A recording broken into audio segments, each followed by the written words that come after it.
어떤 정책이 필요한가에 관하여 제가 이렇게 발제문과 비슷하게 몇 자 적어 놓은 게 있습니다. 여기에 보면 아까 무엇이 문제인가라는 것에 대해서 여러분들이 많은 논의를 해주셨고, 또 그렇게 보니까 공예를 우리가 어떤 것을 공예로 보고 어떤 정책을 쓸 거냐 때문에 정의를 어떻게 내리느냐도 상당히 중요한 문제다, 이렇게 말씀하셨습니다.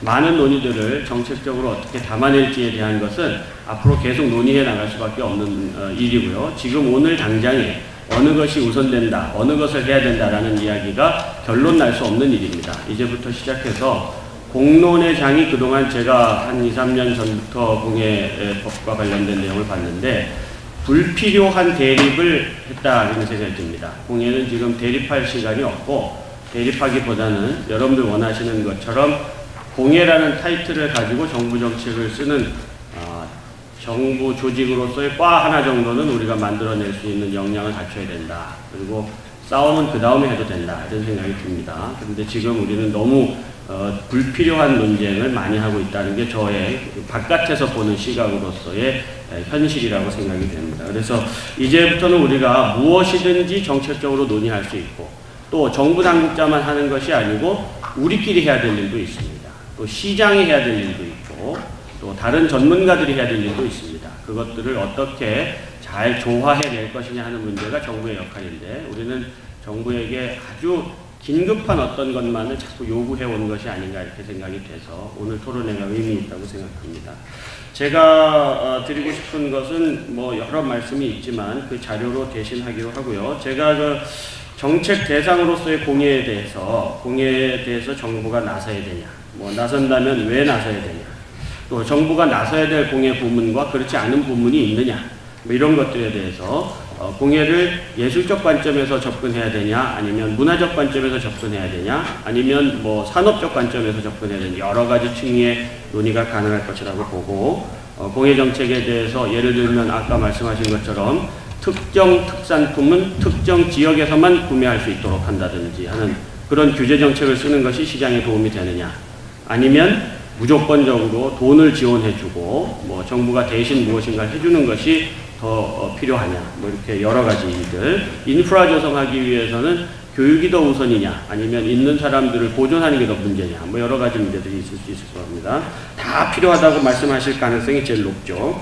그리고 국회 정책 하려면 별도로 법을 하나 만드는 게 좋으냐, 아니면 기존에 있는 법으로 해야 되냐, 기존 법 가지고 하면 뭘 해야 되냐, 돈은 누가 내냐, 어디서 구해오냐, 뭐 이런 것들.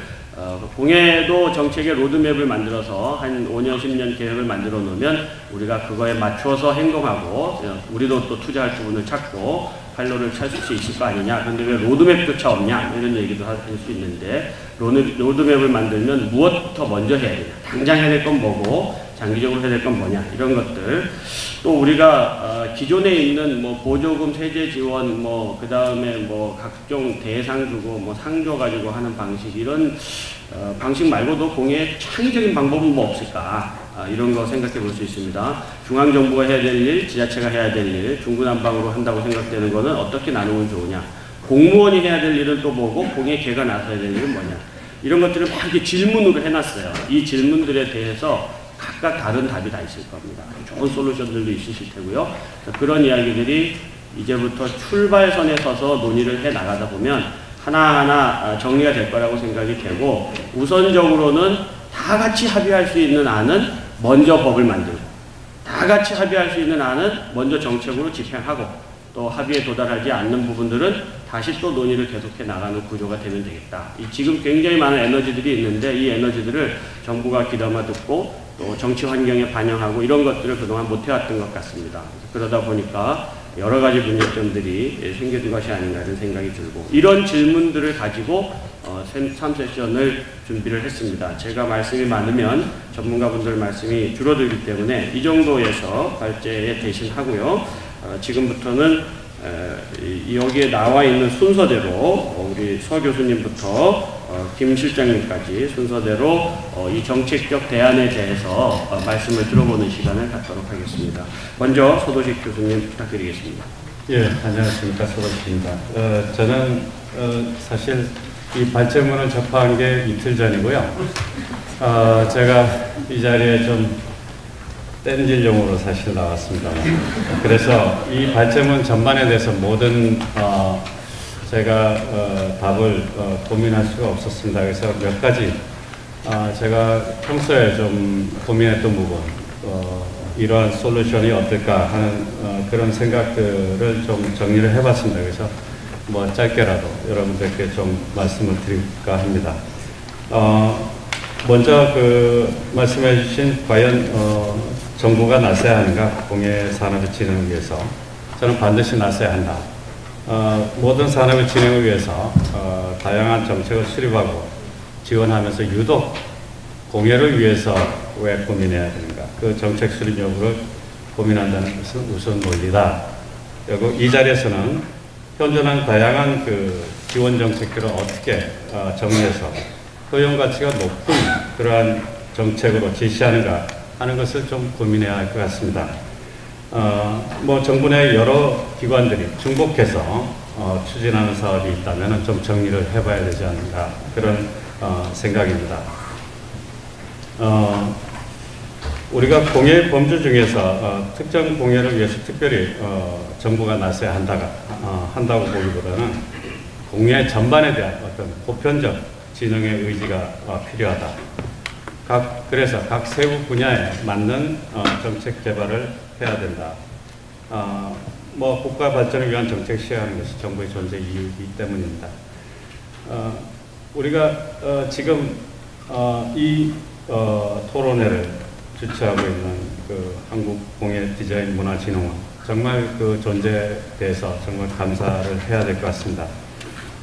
그게 정말 저희에게 조금은 위로가 됩니다. 그러나 이 크지 않은 조직에 디자인 식구들이 더불어 살게 되면서 공예만의 진흥 방향 설정에 다소간의 제약이 따를 수밖에 없었습니다.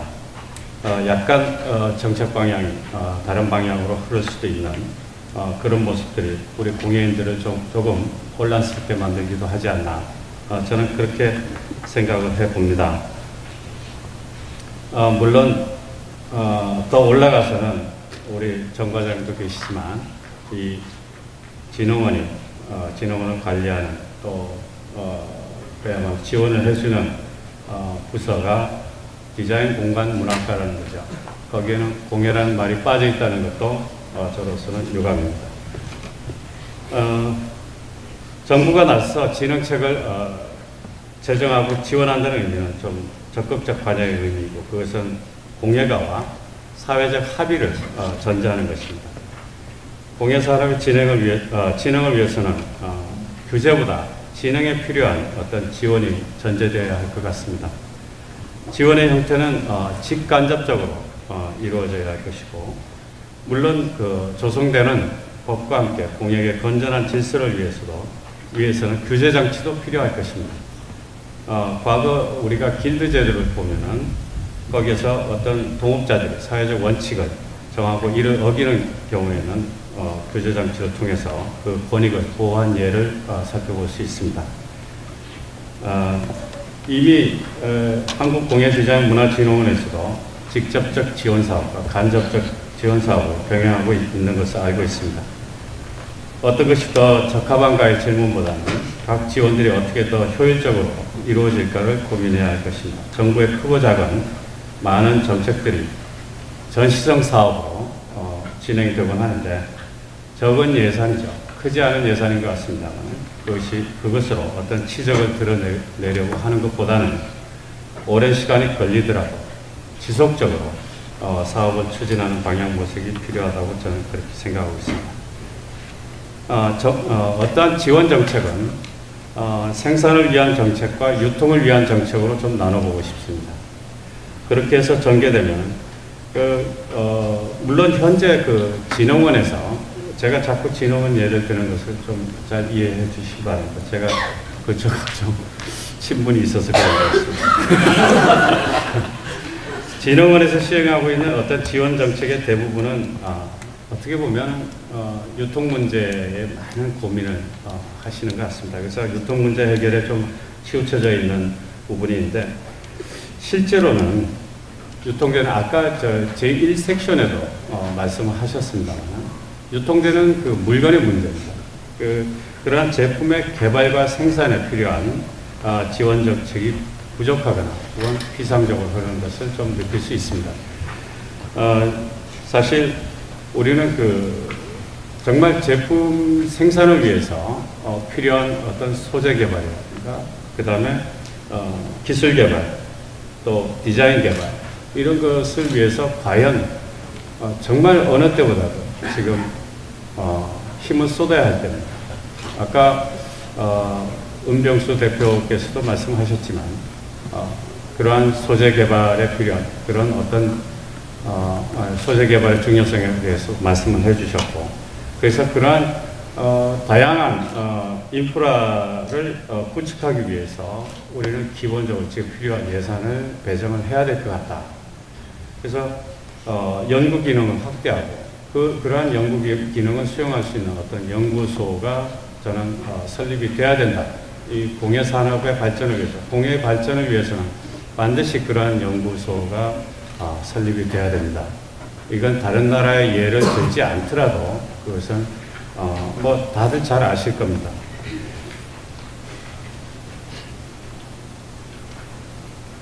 그 다음에 또 한 가지 제가 제안을 하고 싶은 것은 지금 좀 전에 이 섹션에서도 우리 문화재연구소의 임사무관께서도 말씀하셨겠지만 전선공예의 중요성을 말씀하셨습니다. 중요무형문화재도 매우 중요합니다만 저는 전선공예와 현대공예의 이원화 체제를 공고히 하는 어떤 법령 및 제도 개선, 그래서 저는 오히려 전선공예를 더욱더 전선공예이게 하고 어쩌면 현대공예와의 간극을 더욱 벌리는 그러한 제도가 있다면 저는 그 제도가 좀 더 수정이 돼야 된다라는 거죠. 그래서 오히려 전선공예의 명맥을 유지 발전시키는 데 기여하는 그런 무형문화재 제도가 혹시 그러한 내용을 화석화시키는 데 기여하고 있지 않나 하는 것을 한번 돌이켜보자는 겁니다. 그래서 전선공예의 가치와 현대공예의 가치를 새롭게 이렇게 결합할 수 있는 그런 구도를 위해서 좀 더 보편적 지원 정책을 만들어 보자라는 그런 생각을 해봤습니다. 그 다음에 한 가지 최근에 현대공예가들이 매우 유감스럽게 생각하는 그러한 하나의 사고가 있습니다만, 사고인가요? 사건인지 잘 모르겠습니다만, 청주공예 비엔날레 같은 경우 막대한 예산을 투입하고도 그 실효성과 사업의 지속 가능성에 대해서 우리는 한 번도 물어본 적이 없는 그러한 우리들의 무관심, 그리고 그러한 또한 뭐 전혀 리뷰하지 않는 그런 자세, 이런 것들은 막대한 예산의 그런 전시성 사업에 대해서 우리는 한 번쯤 검토해 볼 그런 기회를 가진다면 어떠한 정책을 수립하는 것보다도 더 가치 있는 일이 아닌가 저는 그렇게 생각하고요.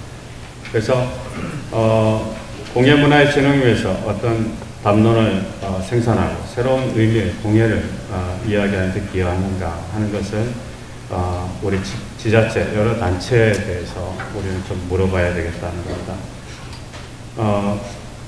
이러한 몇 가지의 지금 짧은 시간입니다만 발제자께서 말씀하신 그러한 내용을 토대로 해서 제가 드릴 수 있는 몇 가지의 말씀이었습니다. 고맙습니다. 네, 감사합니다. 아주 포괄적 질문에 적절한 답변을 주신 것 같습니다. 시간이 없기 때문에 곧바로 다음 토론을 듣도록 하겠습니다. 은병수 선생님께서 다음 토론을 해주시죠. 네, 저는 재방송 나왔기 때문에 한 5분 이내에 끝내겠습니다. 이 정책 수립에 관해서 직접적인 말씀을 드리는 것만으로 제가 지식이 짧기 때문에 저도 현업에 있는 사람으로서 꼭 필요하다라고 생각되는 몇 가지 항목만 단답 정도 말씀드리겠습니다. 여러 토론자께서 디자인이라는 얘기가 많이 나오는데, 향후 정책 수립하는데 어떤 이런 디자인이라든가, 그 다음에 마케팅이라든가, 이런 커머셜한 마인드의 어떤 베이스가 내재되겠다. 결국은 잘 돼야 되잖아요. 잘 돼야 되는데, 그 현재 수공예 기법에서 거기에 좀 더 현실에 맞는 디자인을 가미해서 성공한 사례는 부지기로 많습니다. 그 우리나라보다 훨씬 GDP가 낮은 아주 못 사는 나라에서도 그 천연 재료와 전통 기법에다가 현대적인 디자인을 접목해서 성공한 사례가 엄청 많기 때문에 우리도 반드시 그렇게 가야 되지 않나 싶고요. 그 다음에 두 번째는 이 향후 방향에서 우리가 미래지향적이고 좀 오픈된 개념으로 갔으면 좋겠습니다. 우리가 이 공예 분야 안에서 아까 그 재료별로 나누거나 어떤 통계 분류로 나눠서 그 안에서만 움직인다면 한계가 있을 거라고 봅니다. 즉, 타 분야하고 융합을 좀 시도해야 하는 기조가 있어야 된다. 공예와 패션, 공예와 건축. 예를 들어서 한국에 호텔을 주는데 호텔 로비를 전부 오칠로 한다든가 어떤 전부 그 필트로 한다든가 한국적 그 어떤 텍스타일로 한다든가 그런 것들이 기저에 깔려서 다른 분야하고 연계될 수 있는 가능성을 좀 포함해야 됩니다. 그 다음에 세 번째로는 공산품을 여기서 이제 계속 그 저희 분야가 아닌 거로 이제 확실히 규정이 되잖아요. 그 전부터도 그렇고 언어부터도. 그런데 그것을 내버릴 것이 아니라 제 생각은 공산품과의 끈도 찾아야 되겠다. 그것이 바로 우리 한국이 앞으로 가야 될 길이다. 왜냐하면 지금 디자인 분야에서는요, 휴대폰이니 자동차니 이런 그 LCD TV를 만들지만 더 이상 갈 때까지 가가지고 그 다음에 뭘 하지? 어떻게 해서 가치를 높이지? 라는 질문이 벌써 3년 전부터 이루어지는 해결책을 못 찾아요. 저는 그 해결책이 바로 공예의 가치에 있다고 생각해요. 그래서 그런 것들을 우리가 먼저 포함해서 좀 제시를 하고 자꾸 그 엑서사이즈를 해야 되지 않겠느냐.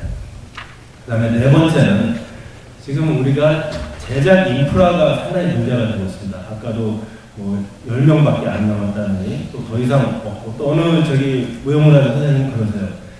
제자라고 와서 뭐 처음 배우겠다고 와서 이렇게 가르치면 그 다음날 보면 질서하고 도망가고 없어요. 톱질을 한 100번 시켰더니 도망가고 없어요. 그런 식이. 근데 그렇다고 우리가 제작을 안 할 수는 없잖아요.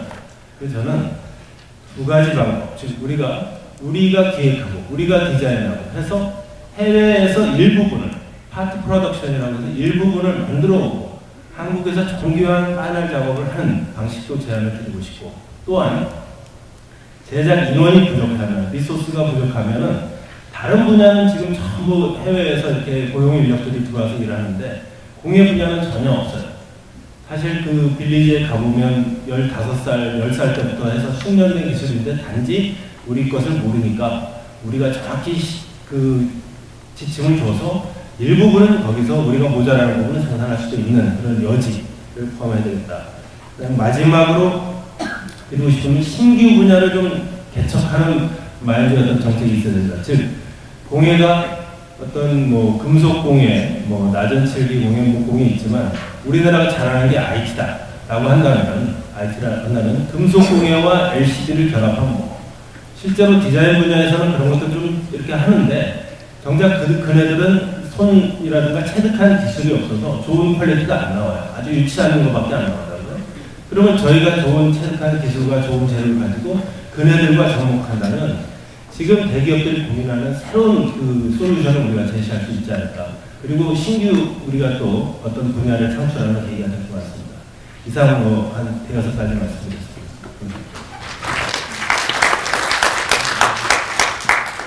역시 컴팩트하고 아름다우십니다. 최범 선생님 부탁드리겠습니다.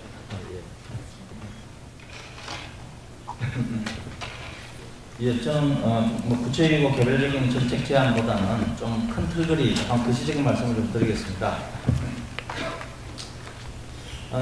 저는 이제까지 우리나라 공예 정책이 없었다고 생각합니다. 말하자면 대한민국 공예 정책이 없었다는 거죠. 물론 이제 이렇게 저런 방식으로 문화관광부도 있고 현실적인 공예 정책이 없었다고 말할 수는 없지만 대한민국 표가 붙는 공예 정책은 없었다는 거죠. 지금 우리가 보는 여러 가지 공예제도, 아까 이제 무형문화재 제도라든지 여러 제도들이 다 일제시대 때부터 근거하고 있는 겁니다. 근데 일제시대 때 만들어져서 다 나쁘다는 게 아니에요. 그 중에 좋은 것도 있죠. 다만 이제 우리가 식민잔재 이런 말을 많이 쓰는데 우리 사회 각 분야에서 참 뭐 뜨거운 감자죠. 우리 사회가 대한민국이 안고 있는 원죄이기도 하고 우리가 대한민국이 계속 안고 가야 할 참 숙명의 부분이 식민지 잔재 문제입니다. 근데 어쨌든 뭐 여러 분야에서 그와 싸우기도 하고 해결되기도 하고 극복도 되고 하는데 공예 분야 전혀 안 됐다고 봅니다. 그 구체적 뭐 사례를 일일이 나열할 수는 없습니다만, 즉 현재 많은 공예 정책들이 일제시대에 만들어져서 우리가 거기에 대해서 의식 없이 성찰 없이 재생산해오고 있거든요. 근데 그게 좋은 게 아니라 많은 모순을 갖고 있다는 거죠. 우리가 지금 전통공예와 현대공예의 이원적인 구조도 뿌리를 들어가 보면 결국 일제시대에 있는 거예요. 근데 우리가 이제 그 극복하려는 노력을 하고 있는 게 아니라 건국 60년이 됐는데도 계속 반복하고 있습니다. 그거를 극복하는 거가 되게 중요하고요. 공예정책 뭐 거시적으로 말하자면 우리 국채 수준에서부터 한도 없고 그렇긴 합니다. 근데 어쨌거나 이제 저는 대한민국 공예정책을 이제 비로소 새삼스럽게 처음 우리가 해야 된다는, 만들어가야 될 때가 아닌가라고 생각해요. 이 새삼스럽다라는 거는 이제 우리 머리로 우리의 현실을 고민해야 된다는 거죠. 이제까지 그런 거 없었다는 말씀입니다. 우리나라 헌법 제9조를 보면 국가는 전통문화의 개성, 발전과 민족문화의 창달에 노력해야 한다라고 규정되어 있습니다. 물론 법이라고 하는 게 반드시 현실이 다 실현되는 것은 아니고 법의 기능 중에는 선언적인 기능도 물론 있죠. 현실화되지는 못하지만 그래도 이게 옳다, 이래야 된다라고 하는 의미가 있습니다.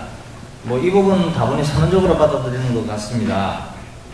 그렇지만 어쨌든 엄연히 헌법 규정에 있는, 저는 이거를 이제 헌법 구조를 일종의 사실상 문화국가 태제라고 봅니다. 어쨌든 대한민국 헌법은 대한민국이 문화국가여야 된다고 규정하고 있거든요.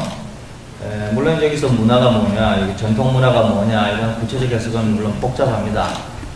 공예가 전통문화인가, 또는 공예가 전통문화를 대표할 수 있는가, 이런 것들이 우리 공예 논의에 전부 다 들어있다는 거죠. 아까 2부 논의에서도 전통공예 얘기 많이 나왔는데, 어쩌나 하나의 사실 중요한, 여기 청중들께서 느끼셨는지 모르겠지만 오늘 논의에서 중요한 어떤 진전이나 확인이 하나 있었다고 보는 것은 전성공예와 전통공예가 다르다라는 것을 좀 논의하기 시작했다는 겁니다. 대단히 중요한 건데 우리 그동안 그 부분이 없었고요. 이런 부분에 대해서 우리가 어쨌든 헌법 제9조를 실현해야 된다는 거, 어쨌든 국가의 책무에서 파는 거거든요. 그런 부분에서 국가 권력을 담당하고 있고 집행 행정부는 노력을 물론 해야 됩니다. 일단 헌법적인 차원에서 하나의 커다란 우리 공예정책의 어떤 당위성을 우리가 찾아볼 수 있고요. 그 다음에는 이제 1999년에 제정된 문화산업진흥기본법입니다. 문화산업진흥기본법에 보면 문화산업의 하나로 공예를 정의하고 있습니다. 엄연한 법률적 규정이 있습니다. 근데 이제 구체적인 내용이 전혀 없죠. 물론 지금 현행 그 공예디자인문화진흥원이 과거에 이제 한국공예문화진흥원의 설립 근거도 결국은 이제 문화산업진흥기본법에 있는 거예요. 여기서 직접적인 법률적 규정이 있었지는 않았지만 문화산업으로 공예가 지정됐기 때문에 공예문화진흥원이 설립된 거거든요. 그것의 인과관계는 너무나 분명한데, 그러나 지난 10년간 이와 관련해서 공예문화진흥원이 이렇다 할 성과를 냈다고 보지 않습니다. 즉 문화산업으로서 공예에 대한 어떠한 개념적인 정의도 정책적 방향도 실질적 성과도 저는 내지 않았다고 보는 사람이에요. 물론 이제 지난해 이제 한국공예디자인문화진흥원으로 새롭게 출발하면서 지금 오늘 자리 같은 이런 노력을 벌이는 것은 저는 대단히 높게 평가를 합니다. 이런 것들이 이제 변화의 그 시작이라고 봐서 아주 반갑고요. 그러나 그동안 여기에 있어서 정부 부문이나 또 이런 공공기관이 사실상 직무유기를 했다. 적어도 헌법적 규정과 법률적 규정이 있는데 행정은 공무원은 법에 따라서 일을 하는 거예요. 법에 규정되어 있는데 안 하면 직무유기인 겁니다. 저는 엄격하게 말하면 그렇게까지도 얘기할 수 있다고 보고요. 그래서 이제 저는 대한민국표 공예정책을 이제 시작해야 된다라고 좀 거창하게 말씀을 드리고 싶고요. 그래서 구체적인 이제 법률이 필요하다고 저는 생각합니다. 아까 일부에서 이제 전통문화산업진흥법이 추진되고 있다고 얘기가 있어서 그거와 관련이 어떤 건지는 저도 상당히 궁금하긴 하네요.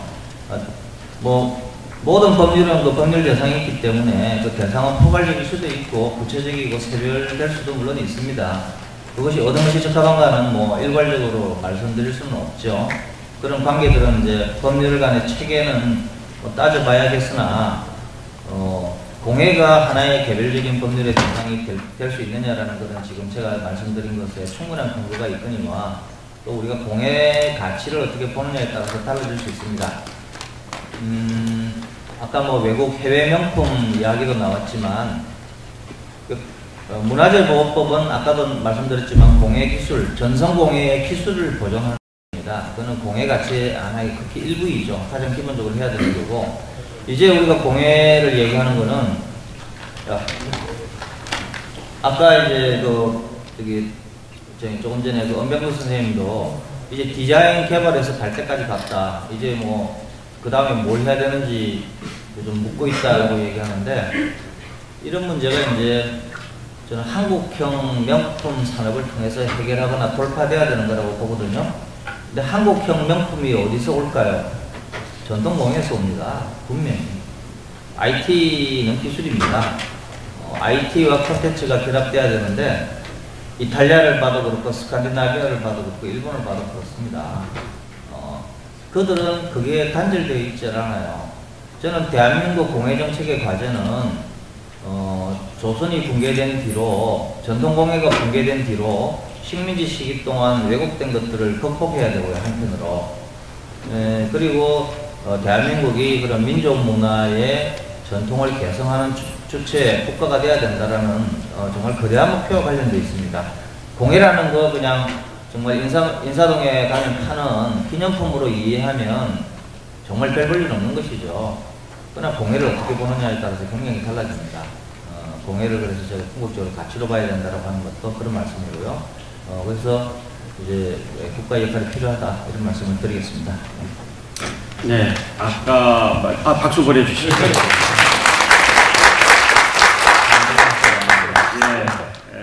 아까 못하신 말씀 훨씬 더 많이 하셔야 되는데 저도 지금 많이 쪼이고 있습니다. 시간을 보느라고 이해해 주시고.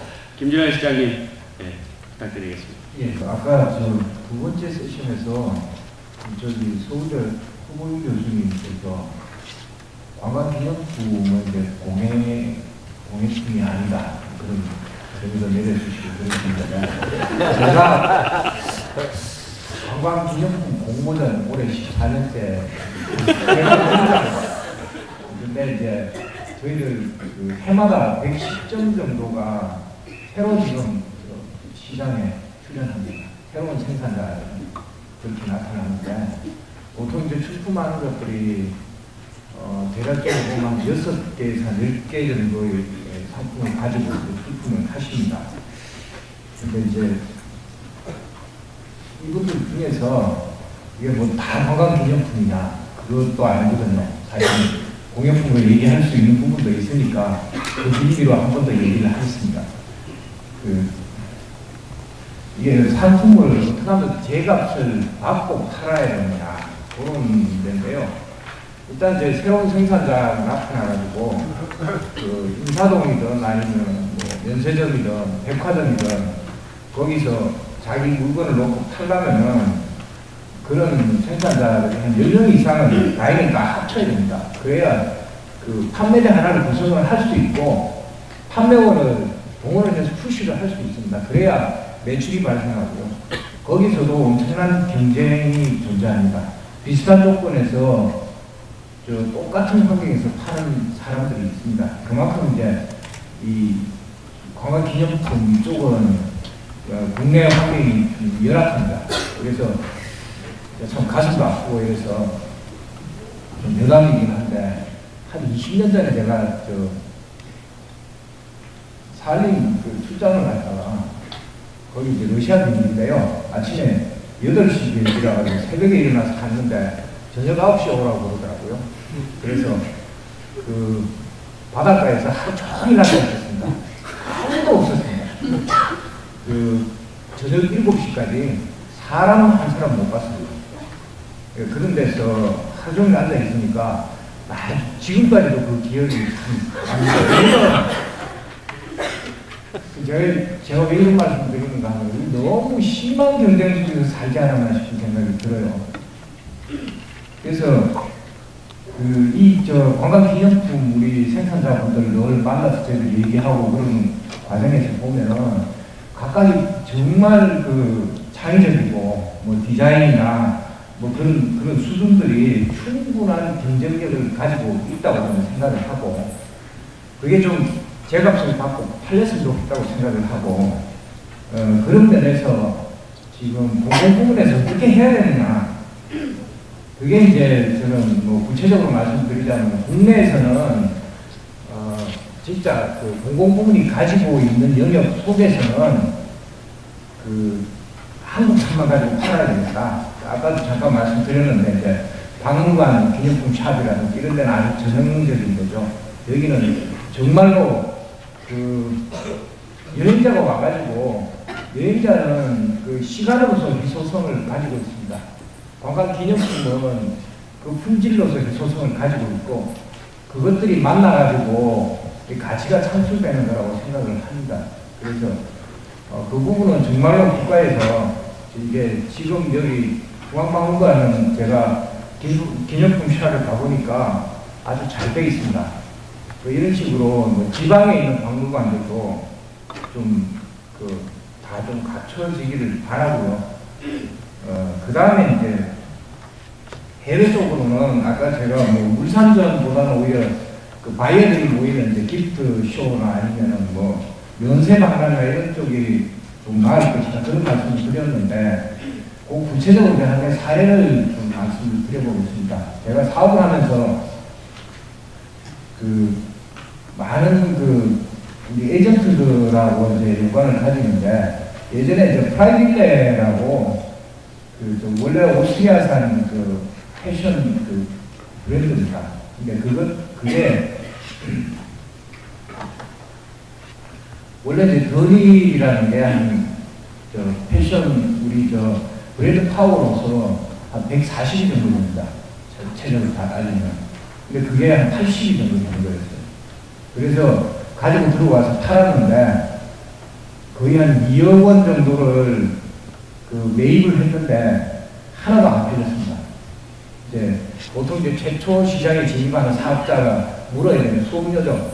그 사람이 이제 자기 아파트를 팔았는데도 팔아가지고 그걸 내수시장에다가 진출을 했는데 하나도 안 팔렸습니다. 2년 동안 나도 그 사람은 이제 딴 사업을 했는데, 나중에 우연히 현대미술관에서 프라이빗레를 이제 가지고 있다는 소문을 듣고 연락이 와가지고, 그걸 자기 원가가 2억이었고, 판가로 하면 한 4억 정도거든요. 그 4억을 다 받고 팔았다는 얘기가 있습니다. 제가 왜 이런 말씀을 드리는가 하면은, 진짜 고객이, 그런 수준의 고객이 있는데 그 상품을 놔야 된다는 생각입니다. 그래서, 저희들 관광기념품 공모전을 통해서 등장한 우리 사업자분들, 조합이 명품협회가 있습니다. 그 명품협회가, 제가 경험 때문에 이제, 다른 면세박람회에 제가 자주 갔었습니다. 거기에 과연 우리 명품협회가 가지고 있는 상품 라인을 가지고 거기다 진열장 명수가 있느냐 문의를 했는데 된다고 그랬습니다.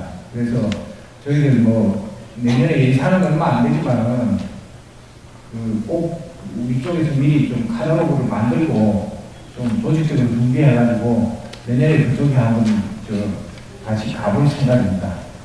이상입니다.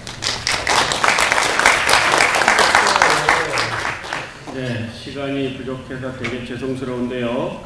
지금 우리가 하는 말씀들 중에 쟁점으로 별로 삼을 게 없어요. 쟁점으로. 왜? 다 잘하자는 얘기거든요, 지금. 잘해보자는 얘기인데, 공예품, 관광품은 빼자. 이런 거 뺄 필요 없습니다. 뺄 필요 전혀 없고. 지금 말씀하시는데, 학문적으로 여러 개 있지만, 법적으로 정리하면, 문화국가 모델이 있어요. 문화국가 모델이 돈 많이 버는 모델이에요? 그렇지 않죠. 문화국가 모델은 우리가 야 문화국가 이렇게 얘기하면 돈 많이 버는 거랑 완전 반대로 생각합니다. 어디 군자가 어디 돈을 그런 생각이 들죠. 근데 발전국가 모델은 돈도 못 버는데 왜 정책을 써? 이렇게 생각하는 두 가지 가치가 있어요. 우리나라에 지금 현재 우리는 정책적으로 문화국가로부터 출발하여 발전국가 모델을 이 정책 안에 다 실어낼 수 있습니다. 그러니까 앞으로 원하시는 것을 제때 말씀만 해주시면 제가 실어내는 방법은 다 따로 가르쳐 주십시오. 오늘 시간이 없어서 다 못하는데 그러니까 우리 문화부에서 모월, 모일, 모시에 국회 어느 곳으로 오셔서 말씀해 주세요. 그럼 다 모이시는 겁니다. 그때 모이시는 걸로 하고 오늘은 우리 얘기가 다 많지만 다 포괄하고 그 정책들 다 실어낼 수 있다는 말씀을 드리고 우리 정향미 과장님께서 뭐 책임 있게 한 말씀 해주셔야 됩니다. 네, 좋으신 말씀 그리고 너무나 열띤 토론 잘 들었습니다. 이제 담당 과장으로서 그동안 또 문화, 문화 이런 쪽에서 공예 분야에 대해서 특별하게 국가적으로 정책을 핀 적이 없다. 이제 뭐 이런 따끔한 정책도 받았고, 근데 이런 정책들이 저희로서는 오히려 기회가 된 것 같습니다. 사실상 문화체육관광부가 공예품에 대해서 직접적으로 접근을 하게 된 것은 얼마 되지 않습니다. 그러니까 관광상품이 질이 떨어진다라는 그러한 입장에서부터 진행이 되었던 부분들이 있고, 또 예술 작품으로서의 공예 이런 식으로 분별적인 시각으로서 공예에 대한 정책들이 분별적으로 진행이 되었던 것이 사실입니다. 그래서 그런 부분들에 대해서 저도 사실 비례공간문화과장을 온 지 얼마 안 됐습니다. 그래서 배워나가는 입장인데 공예가 여러 가지 개념이나 오늘 뭐 좋은 개념 얘기를 말씀을 해주셨듯이 공예가 어떤 예술 작품과 공산품 중간에 있는 그런 인공물이긴 하지만 우리의 생활과 가장 밀접하게 관계되어 있는 그런 물건으로서 그다음에 우리의 생활 자체를 바꿔가고 우리 생활과 같이 바뀌어질 수도 있는 그러한 정책 대상이라는 것에 대해서 다시 한번 저희가 깨닫게 되는 그런 시기가 되었고요. 지금 이 공예 대토론에는 사실상 저희가 전체적으로 공예라는 부분들이 굉장히 중요하다고 인식을 하고 있는데 이러한 것들에 대해서 어떻게 종합적으로 그런데 현장에서 들리는 목소리에 가장 가깝게 정책들을 만들어 나갈 것인가에 대한 고민 때문에 이런 자리가 마련이 되었습니다.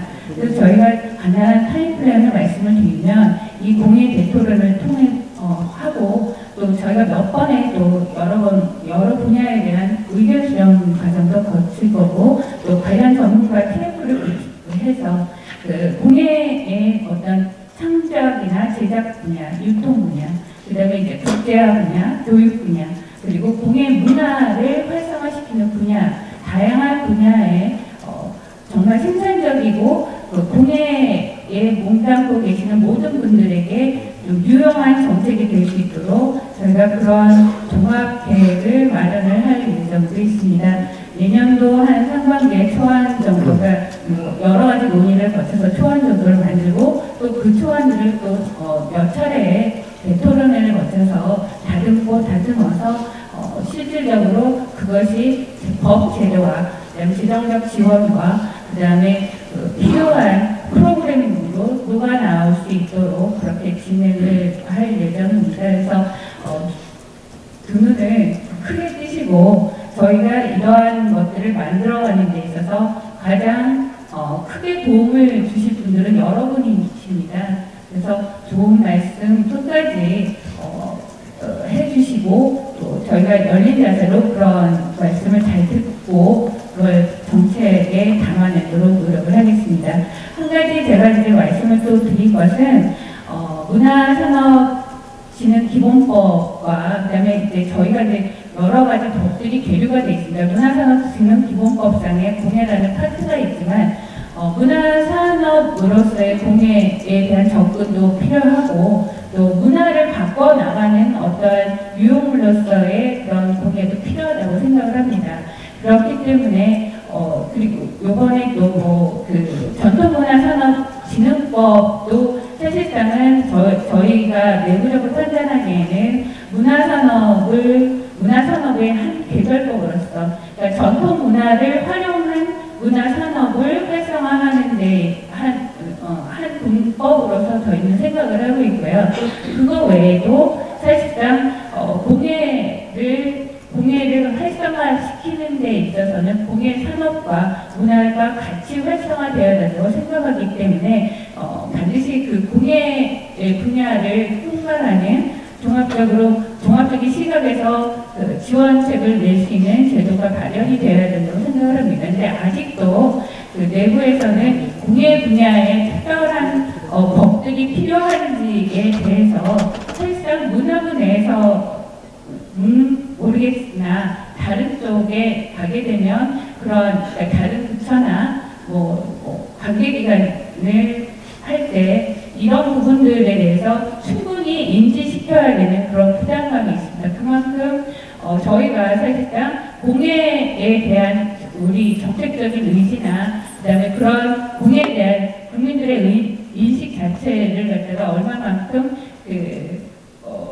활성화시키고 관심을 유발했었느냐에 대해서 또 다시 한번 반성을 하게 되는데요. 아무튼 과거에 기초적인 작업들이 진행이 됐고 또 여기에 이렇게 모여주신 분들께서 여러 가지 말씀을 해주셨고 또 많은 전문가들이 계십니다. 그래서 그러한 것을 힘입어서 정말 그 공예 산업과 문화를 공히 활성화시킬 수 있는 법제도도 만들어 보도록 하겠습니다. 네, 이상입니다.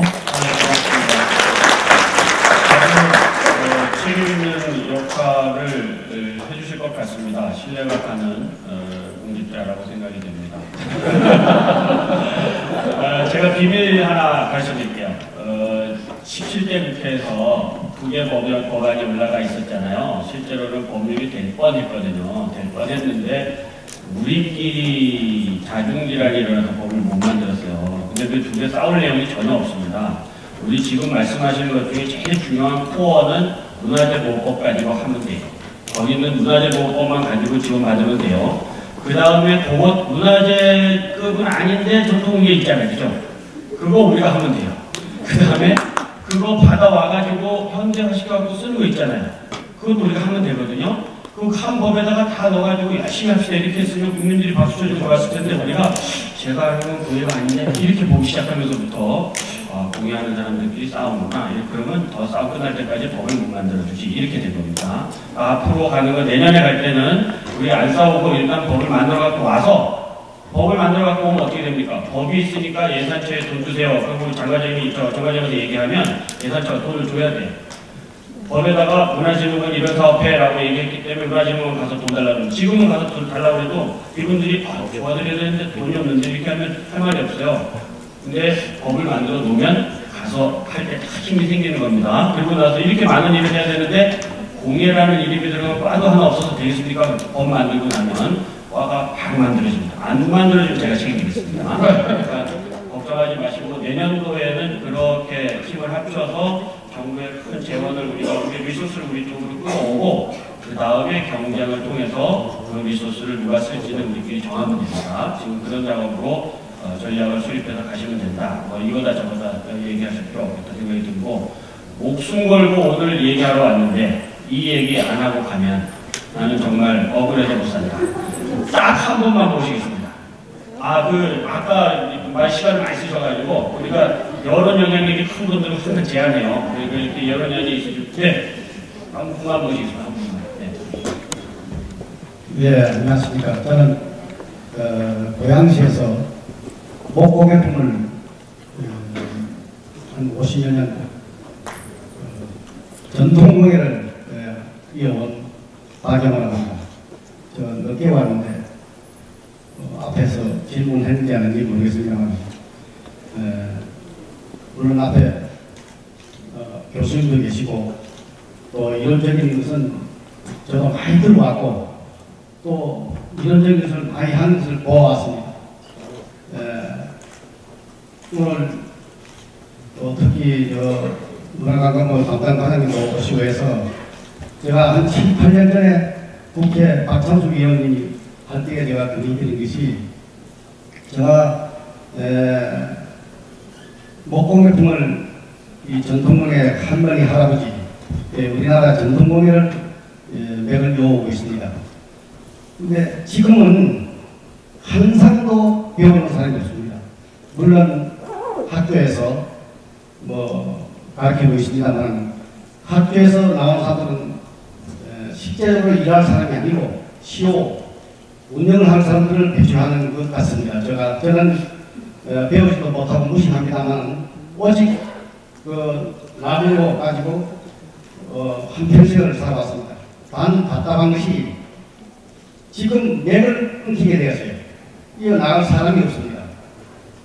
아니 뭐 생산을 해야 팔든지 가게를 하든지 생산할 길이 없습니다. 저 같은 경우도 지금 생산을 하고 있습니다만 외국에서 중국에서 인도네시아에서 샘플을 주면 일부 가져오고 있습니다. 그렇지 않으면 할 사람이 없어서 맥을 이어갈 수 없습니다. 그래서 한 가지 제가 제외하고 싶은 것이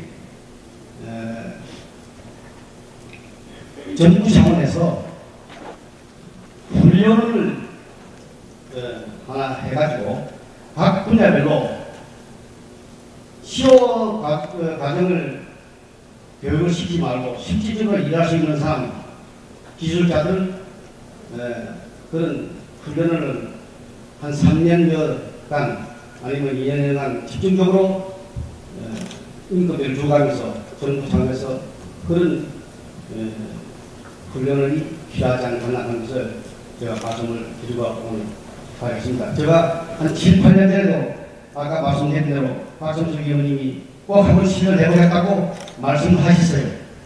그런데 자고 나니까 그것도 아무런 우리 저 문광부 과장님 좀 연결해 주십시오. 감사합니다. 네, 고맙습니다. 설립장도 아주 중요한 말씀이시고요. 사실은 재작년도에 다시 법률안을 문화부에서 손 보면서 우리 진흥원 분들하고 같이 연구를 해서 초안을 마련해 둔 게 있습니다. 둔 게 있는데 그것을 이번 18대부터 해서 우리가 본격적으로 추진하지를 못했어요. 추진하지 못했는데 지금 이제 과장님께서 본격적으로 추진하신다고 하셨거든요. 거기에 그런 조문들이 들어있습니다. 교육 훈련에 관한 특별한 조문들이 다 들어있고 내년도에 아마 우리 과장님께서 말씀하신 대로 그 법률안을 다시 논의하기 시작하면 그때는 의원 입법으로 하셨잖아요. 그래서 제가 권장해드리는 건 정부 입법을 통해서 정부가 지역별로 다니면서 법안 설명을 하고 의견을 수렴하면 아주 구체적인 안으로 바뀌니까 그래서 정부가 제출하면 내년도 말까지는 내년도 6월에 선거해가지고 저 새해부터 들어옵니다. 들어오면 그 첫 번째 해에 통과시키는 것을 목표로 우리가 한번 해서 나가고 충분히 할 수 있다고 생각하고 준비도 돼 있다고 생각합니다. 에너지가 끌어오를 때 내년도에 속성으로 처리할 수 있도록 같이 합쳤으면 좋겠습니다. 이 정도에서 세 번째 세션을 생각보다 재밌었죠? 네. 원래 재밌게 해도 큰 문제 없어요. 이게 배운 게 아니라. 그래서 해주시고 세 번째 세션에서 수고해주신 수고해주신 박수 보내주시면 고맙습니다.